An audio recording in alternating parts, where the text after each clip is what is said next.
Hello friend, आज हमारा जो टॉपिक है वो ज्योमेट्रिकल कंस्ट्रक्शन है। तो आज हम यहाँ पर पढ़ेंगे। देखिए, ज्योमेट्रिक शब्द जो है ग्रीक भाषा से लिया गया है।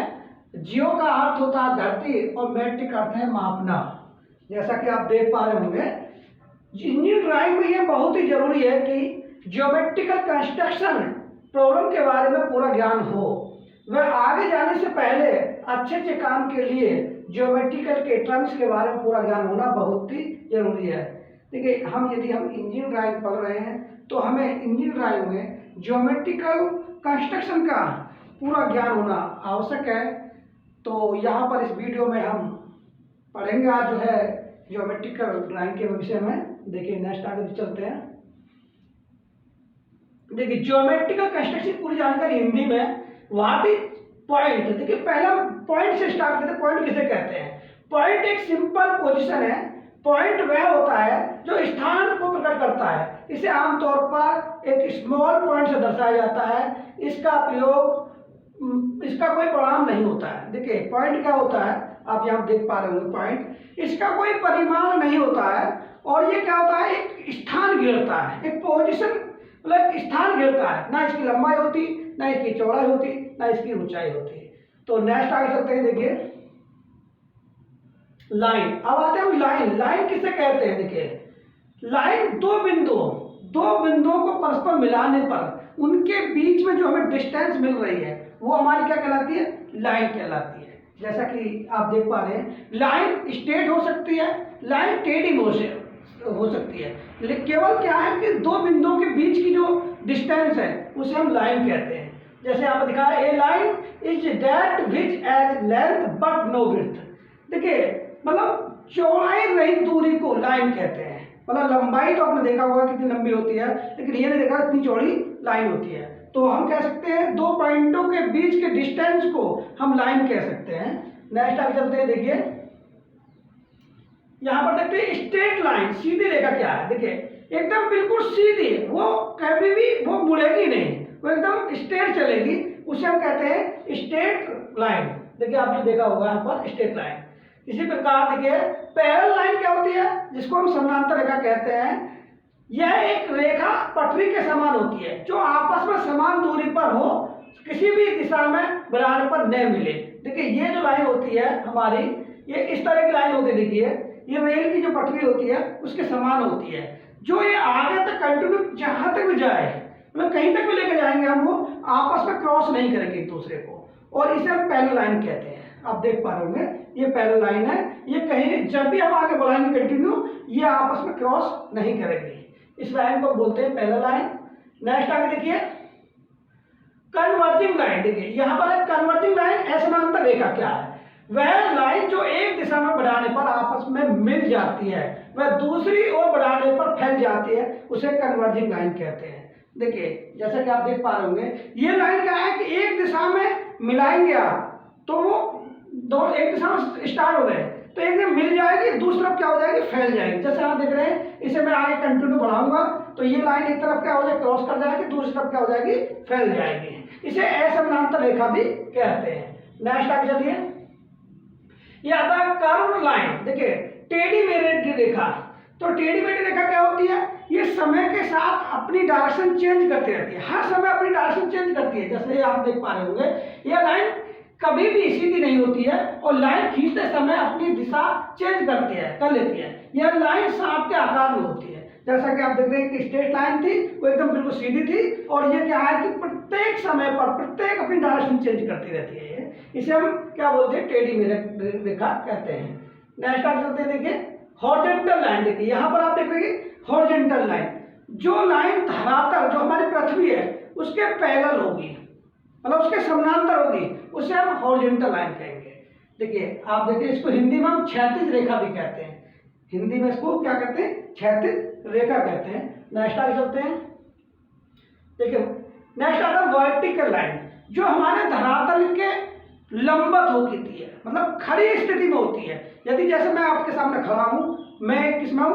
वर्टिकल स्थिति में हूं, वर्टिकल, और इसको हम ऊर्ध्वाधर रेखा भी कहते हैं। नेक्स्ट आगे चलते हैं। ऑब्लिक लाइन, ऑब्लिक क्या होती है? ना ये हॉरिजॉन्टल होती है और ना ही वर्टिकल होती है, ये इंक्लाइंड होती है, ये तिरछी होती है, इसे हम ऑब्लिक लाइन कहते हैं और अधिकतर ये 45 डिग्री के एंगल पर खींची जाती है। नेक्स्ट आगे देखते हैं एंगल। कोण क्या है? देखिए एंगल, कोण किसे कहते हैं यहां पर हम देखेंगे आज। एंगल दो रेखाओं को आपस में मिलाने पर जो कोण बनता है या दो रेखाओं को आपस में मिलाने पर जो आकृति बनती है उसे कोण कहलाती है। देखिए जब दो रेखा है, एक रेखा देखिए मैं आपको दिखाता हूं एग्जांपल, यहाँ पर देखेंगे आप दो लाइन होंगी, देखिए यहाँ पर इस तरह देखेंगे। अब ये यहाँ पर आप देख पा रहे होंगे ये दो डायरेक्शन है। अभी दो लाइन मान के चलिए, मैंने इन दो लाइन को मिलाया और इनके बीच में हमें ये डिस्टेंस मिल रही है, गैप मिल रहा, ये एंगल कहलाएगा। जैसे कि आप देख पा रहे होंगे यहाँ पर ये हमारा एंगल बन रहा, दो लाइनें एक पॉइंट से जा रही हैं लेकिन एक पॉइंट से जाएंगी और इस तरह अलग अलग दिशा में जाएंगे, उनके बीच में जो गैप मिलेगा उसे हम क्या कहेंगे? एंगल कहेंगे। नेक्स्ट आगे देखते हैं। अब एंगल के भी टाइप है, कई टाइप के होते हैं। देखिए यहाँ पर देख पा रहे हैं जब कोई तला आता राइट एंगल, समकोण क्या है? देखिए जब दो लाइनें के बीच में 90 डिग्री का एंगल बने उसे हम राइट एंगल कहते हैं, जिसको हिंदी में समकोण भी कहते हैं। इनके जो दोनों लाइन के बीच में जो एंगल होगा वो 90 डिग्री का एंगल होगा। देखिए उसके बाद आता है एक्यूट एंगल, न्यून कोण। देखिए न्यून कोण क्या होता है? मोर देन 0 डिग्री और लेस देन 90 डिग्री, 90 से कम और 0 से अधिक के बीच का जो एंगल बनेगा उसे हम क्या बोलेंगे? न्यून कोण कहेंगे। देखिए जैसे 45 न्यून कोण है, हमारा 65 न्यून कोण है, 75 न्यून कोण है, 15 न्यून कोण है, इस प्रकार ये न्यून कोण बनते हैं। नया देखेंगे ऑब्ट्यूस एंगल क्या है? अधिक कोण। देखिए अधिक कोण क्या होता है? मोर देन 90 डिग्री, 90 से अधिक, और लेस देन 180 डिग्री, 180 से कम और 90 से अधिक के बीच का जो एंगल बनेगा वो हमारा अधिक कोण बनेगा। जैसे हमारा 90 से अधिक 110 अधिक कोण है, 120 अधिक कोण है, 175 हमारा अधिक कोण है। तो इस प्रकार हम समझते हैं, आगे चलते हैं। आता रिफ्लेक्स एंगल। देखिए रिफ्लेक्स एंगल क्या होता है? मोर देन 180 डिग्री, मतलब 180 से अधिक और लेस देन 360, मतलब 360 से कम और 180 से अधिक के जो बीच के डिस्टेंस में जो एंगल बनेंगे वो हमारा क्या बनाएगा? रिफ्लेक्स एंगल बनाएगा। जैसे 180 से 200 क्या है? Reflex angle, 260 reflex angle, 270 reflex angle आदि। इस तरह आप समझेंगे। नेक्स्ट आगे देखेंगे। देखिए फिर आता है कॉम्प्लीमेंट्री एंगल। कॉम्प्लीमेंट्री एंगल क्या होता है? जब दो कोणों का योग, यहाँ पर दो कोण है, दो एंगल है, दो कोणों का योग हमारा 90 डिग्री है तो हमारा कॉम्प्लीमेंट्री एंगल कहलाता है। जैसे यहाँ पर ये 45 दोनों को हम योग करेंगे, दोनों को जोड़ेंगे तो 90 आएगा, तो ये क्या होंगे? कॉम्प्लीमेंट्री एंगल कहलाएंगे। देखिए यहाँ पर लिखा हुआ भी है जब कोई दो कोण एंगल आपस में मिलकर 90 डिग्री का कोण एंगल बनाए उससे हम कॉम्प्लीमेंट्री एंगल कहते हैं। आई होप आपको समझ में आया होगा। नेक्स्ट आगे चलते हैं। फिर आता है हमारा सप्लीमेंट्री एंगल। क्या है? देखिए सप्लीमेंट्री एंगल क्या है? जब दो कोण आपस में मिलकर 180 डिग्री का कोण बनाए उसे हम सप्लीमेंट्री एंगल कहते हैं। जैसे आप देख रहे होंगे कि यहाँ पर एक बीच में लाइन है और एक 90 और 90 मिलकर 180 हो रहा है, तो ये हमारा सप्लीमेंट्री एंगल होगा। या हम 120 और 60 भी हम बना सकते हैं, 120 और 60 दोनों को जोड़ेंगे हम तो 180 आएगा, तो वो भी हमारा क्या होगा? सप्लीमेंट्री एंगल कहलाएगा। नेक्स्ट आगे चलते हैं। देखिए अब आते हैं हम ट्राइंगल पर। देखिए यहाँ पर ज्योमेट्री में हम सारी प्लेन फिगर के विषय में हम पढ़ेंगे। देखिए ज्योमेट्री के बारे में तो यहाँ पर देख रहे हैं ट्राइंगल क्या है? त्रिभुज क्या है? तीन भुजाओं से घिरी आकृति या बंद आकृति को हम त्रिभुज कहते हैं। इसके तीन एंगल होते हैं, तो तीनों कोणों का योग 180 होता है। देखिए तीन भुजाओं से घिरी या बंद आकृति को त्रिभुज कहते हैं, लेकिन कंडीशन क्या है कि उन तीनों का जो योग है वो 180 आना चाहिए। तो ये आप देख पा रहे होंगे यहाँ पर देखिए 90 45 180 आएगा। त्रिभुज तभी कहलाएगा जब तीनों कोणों का योग हमारा 180 होगा। तो नेक्स्ट आगे चलते हैं। इक्विलैटरल ट्रायंगल क्या होता है, यहाँ पर आप देख पा रहे होंगे समबाहु त्रिभुज। समबाहु त्रिभुज में क्या होता है, इसमें तीनों ही भुजाएं और तीनों एंगल बराबर होते हैं। सभी एंगल सभी भुजाएं बराबर होंगी, उसे हम समबाहु त्रिभुज कहेंगे। जैसे हम इसमें ये त्रिभुज देख पा रहे होंगे, तो सभी जो एंगल हैं वो 60-60 डिग्री के हैं। तो आप देख पा रहे होंगे समबाहु, सभी भुजा भी बराबर है, उसके एंगल भी बराबर है, इसे इक्विलैटरल ट्रायंगल कहेंगे। नेक्स्ट आगे देखिए आइसोस्केल ट्रायंगल, समद्विबाहु त्रिभुज। ऐसा त्रिभुज जिसमें उस दो भुजाएं समान हो और दो एंगल समान हो, उसको हम आइसोस्केल ट्रायंगल कहते हैं। देखिए यहाँ पर आइसोस्केल ट्रायंगल कहते हैं, जिसको हम समद्विबाहु त्रिभुज भी कहते हैं। तो नेक्स्ट आ चलते हैं स्केलन ट्रायंगल, विषम कोण त्रिभुज। देखिए विषम कोण त्रिभुज में क्या होता है, इसके सभी कोण और सभी भुजाएं अलग होती हैं, उसे हम स्केल ट्रायंगल कहते हैं, विषम कोण त्रिभुज कहते हैं। इसकी भुजा भी अलग है और इसके जो है एंगल भी अलग अलग हैं। नेक्स्ट आगे चलते हैं। देखिए राइट एंगल ट्रायंगल। देखिए राइट एंगल ट्रायंगल क्या होता है, इसमें एक एंगल जो होता है वो राइट एंगल होता है और दो इसके असमान एंगल हो सकते हैं। तो एक एंगल राइट एंगल होगा, 90 डिग्री का होगा, इसका नाम रख दिया right angle triangle. I hope आपको समझ में आया होगा।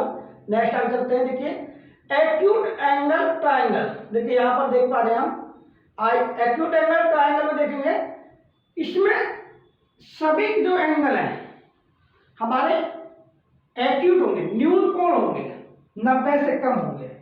तो वो इस तरह का जो त्रिभुज होगा वो एक्यूट एंगल ट्रायंगल कहलाएगा। जैसे जिस त्रिभुज में तीनों कोण एक्यूट हो या तीनों कोण 90 से कम हो, उसे न्यून कोण त्रिभुज कहते हैं। आई होप आपको समझ में आया होगा। नेक्स्ट चलते हैं वीडियो में।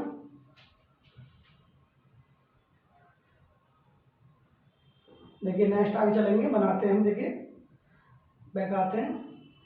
जिस त्रिभुज में एक कोण 90 डिग्री से अधिक हो और अन्य दो कोण न्यून कोण हो, उसे अधिक कोण त्रिभुज कहते हैं। देखिए ऑब्ट्यूस एंगल में क्या कहेंगे हम, ऑब्ट्यूस एंगल में एक कोण 90 से अधिक होगा, 120 हो सकता है हमारा, 130 हो सकता है, मतलब अधिक कोण होगा।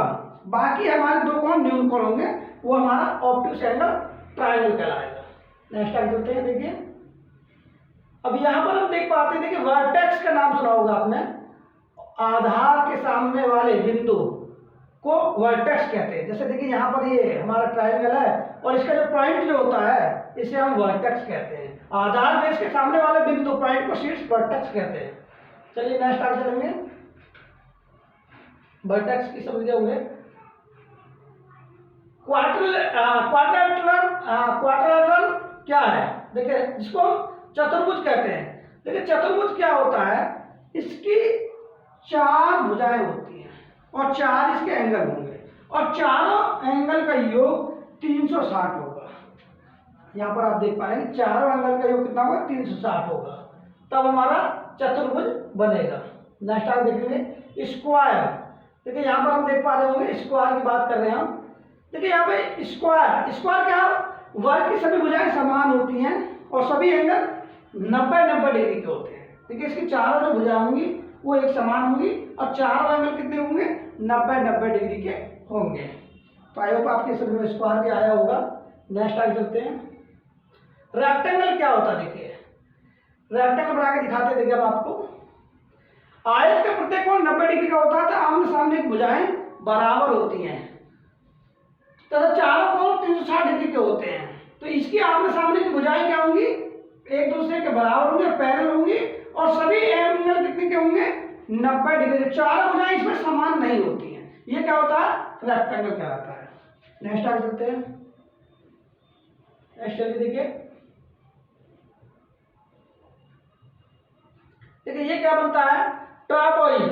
ट्रापेजॉइड क्या होता है, विषम कोण लंब चतुर्भुज क्या है, विषम कोण लंब चतुर्भुज की सभी भुजाएं और सभी कोण असमान होते हैं। इसमें ना तो कोई भुजा बराबर होती है और ना ही इसमें कोई कोण बराबर होता है, इसमें सब अलग अलग होते हैं। तो इसे हम विषम कोण चतुर्भुज कहते हैं। नेक्स्ट आगे चलते हैं। देखिए ये इसका डायगोनल है, जो यहाँ से कॉर्नर से कॉर्नर मिलाते हैं। तो नेक्स्ट आगे चलते हैं। अब बात करते हैं ट्रापेजियम। देखिए ट्रापेजियम क्या होता है, ट्रापेजियम पे बात करते हैं। ट्रापेजियम की दो भुजाएं पैरेलल होती हैं। इसमें क्या होता है, चतुर्भुज तो होता ही है लेकिन इसकी एंगल अलग अलग है, लेकिन दो भुजाएं क्या होंगी, पैरेलल होंगी। इसकी दो भुजाएं क्या होंगी, कोई भी दो भुजाएं पैरेलल हो सकती हैं, वो हमारा ट्रापेजियम कहलाएगा। नेक्स्ट आगे चलते हैं। अब आता है रोम्बस। देखिए रोम्बस क्या होता है, ये हमारा क्या होता है, एक वर्ग का ही मतलब स्क्वायर का ही एक बिगड़ा हुआ रूप है। इसमें स्क्वायर में सभी भुजाएं और चारों एंगल 90 डिग्री होते हैं। इसमें भुजाएं बराबर हैं लेकिन एंगल क्या है, समान नहीं है। विषम कोण चतुर्भुज की चार भुजाएं समान होती हैं लेकिन चारों एंगल समान नहीं होते हैं, जो कि वर्ग में स्क्वायर में हमारे चारों भुजाएं भी और सभी एंगल बराबर होते हैं। नेक्स्ट आगे देखते हैं। अब आता है हमारा, देखिए रोम्बोइड क्या है, विषम कोण आयत की आमने सामने की भुजाएं बराबर होती हैं। इसमें आमने सामने के कोण बराबर नहीं होते। देखिए इसमें भुजाएं तो आमने सामने बराबर हो सकती हैं लेकिन इसके एंगल बराबर नहीं होते। ये भी हमारा एक रेक्टेंगल का बिगड़ा हुआ रूप होता है। चलिए आगे चलते हैं। तो आज के लिए थैंक्स सभी के लिए। आई होप आपकी समझ में ये वीडियो आई होगी। इस तरह की और वीडियो देखने के लिए हमारे चैनल को लाइक और सब्सक्राइब जरूर करें। थैंक यू, धन्यवाद।